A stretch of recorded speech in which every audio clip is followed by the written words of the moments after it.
seni selalu dipakai media untuk menyampaikan gagasan. Jadi gagasan tentang kemanusiaan, tentang ketauhidan, itu selalu dipakai media seni seperti Kanjeng Sunan Kalijaga. Itu lekat sekali, tidak terlepas dari seni. Bahkan Kanjeng Sunan Kalijaga itu bisa dikatakan seniman sejati di Jawa ini. Kemudian kalau kita runtut, sanatnya kan sampai ke Kanjeng Nabi Muhammad.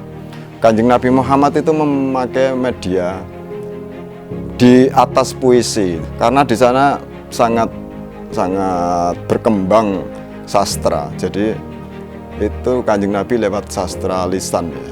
Sastra lisan, sastra tutur yang mengajarkan tentang ilmu-ilmu ketuhanan, tentang sejarah, tentang sesuatu yang baik.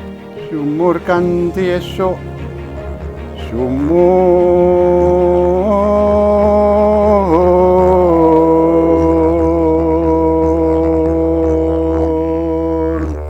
sumuring jiwa, sumuring kong, sumuring ati, sumuring kanthi, sumur padha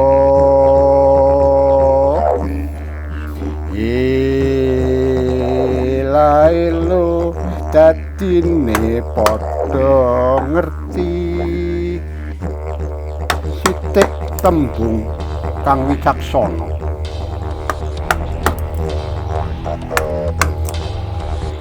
Padha ngumpetke, padha ketok, padha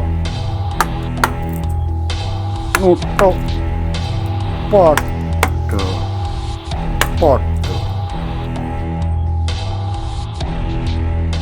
Seni itu bisnis besar, Mas.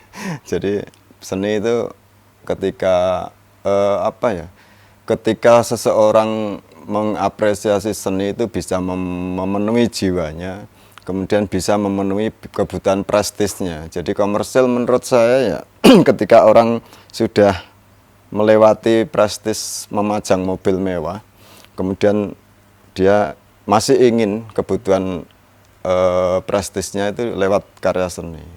Dan prestis itu terbentuk sangat rumit dengan senimannya sendiri, dengan sejarah senimannya, dengan pergulatan hidup seniman. Jadi tidak melulu pada karya seni itu. Jadi banyak variabel yang mempengaruhi karya itu menjadi mahal atau menjadi prestis. Keindahan itu pemberian dari yang kuasa, dari yang Maha Esa itu, yang kita sering sebut di Pancasila nomor 1 itu kan, ketuhanan yang Maha Esa itu ya Tuhan dengan cintanya, dengan kasih sayangnya yang dilimpahkan pada nabi-nabi, utusan-utusan. Nah, bagi saya sebagai penganut agama Islam kan, saya lebih percaya cahaya yang dibawa Nabi besar Muhammad SAW itu sebagai cahaya, karena dia membawa ilmu untuk kita hidup di dunia ini secara ya kasih sayang kepada sesama, toleransi kepada sesama, menghormati yang tua, menyayangi yang muda. Jadi laku itu kemudian menjadi indah, lebih indah dari interpretasi kita terhadap realitas ini. Kemudian itu yang kemudian berusaha diekspresikan menjadi bentuk-bentuk keindahan melalui media karya seni. Jadi ketika media atau karya seni itu terkoneksi dengan pengalaman yang sama, itu akan menjadi suatu keindahan yang lain.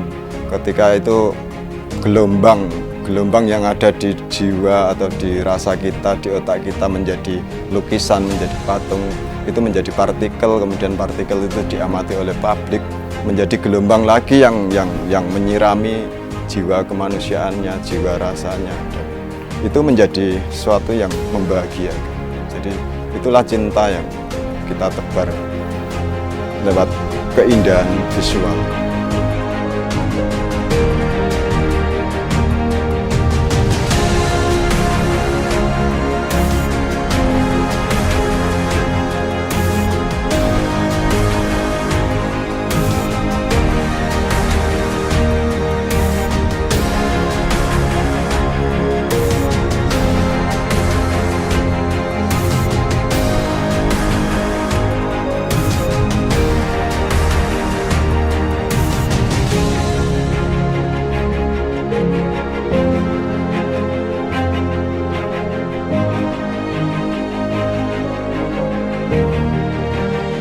cinta semesta ini kita disuruh mengapresiasi.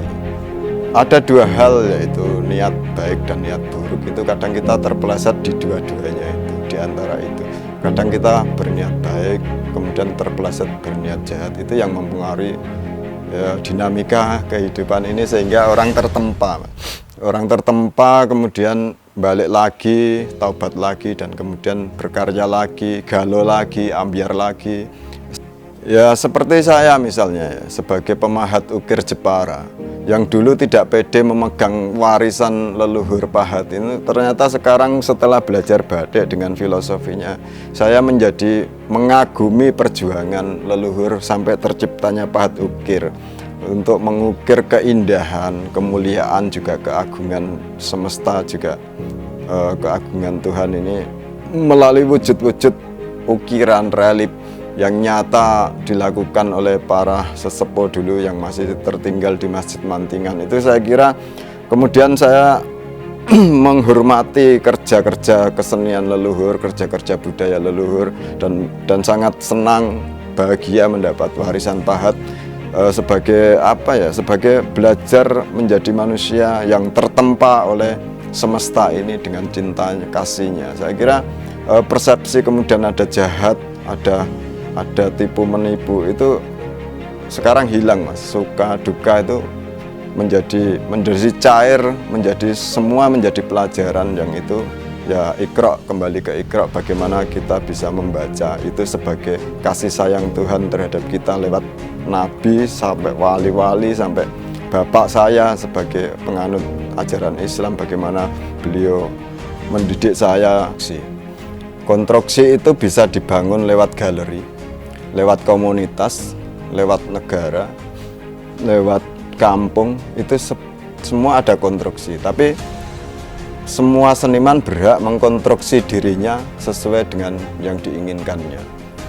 Ada istilah seniman mahal itu ketika sudah terjual di balai lelang dan karyanya naik terus tidak pernah turun. Itu akan teruji secara apa ya, lembaga, galeri, art dealer dan sebagainya, itu teruji di situ. Ketika karya kita dilelang di galeri, kemudian anjlok dan tidak bisa naik, itu kan berarti tidak lulus. Kemudian ketika karya kita dilelang di galeri, di pameran, kemudian terjual, dilelang di balai lelang Christie misalnya, menjadi melambung dan tidak pernah turun, itu bisa terjadi kepada karya-karya all master, misalnya Avandi, Sadali, dan yang leluhur-leluhur kita yang tua, dan memang karyanya memang teruji di lapangan kesenian, di lapangan kebudayaan ini, menginspirasi banyak orang, bermanfaat pada masyarakat sekitar dan dunia gitu. Saya sendiri berharap bahwa di Jepara itu guyub, Mas. Seduluran selawase itu lebih penting. Jadi seduluran selawase di Jepara, kemudian menganggap orang yang datang di Jepara yang bukan asli Jepara itu sebagai saudara, guru-guru, murid-murid. Ya apa, toleransi, ngewongke uang, memuliakan manusia itu lebih penting dari sekedar keindahan. Karena keindahan itu bisa tafsirnya macam-macam. Sekarang pencitraan itu memakai media-media keindahan untuk membuat dipercaya oleh publik.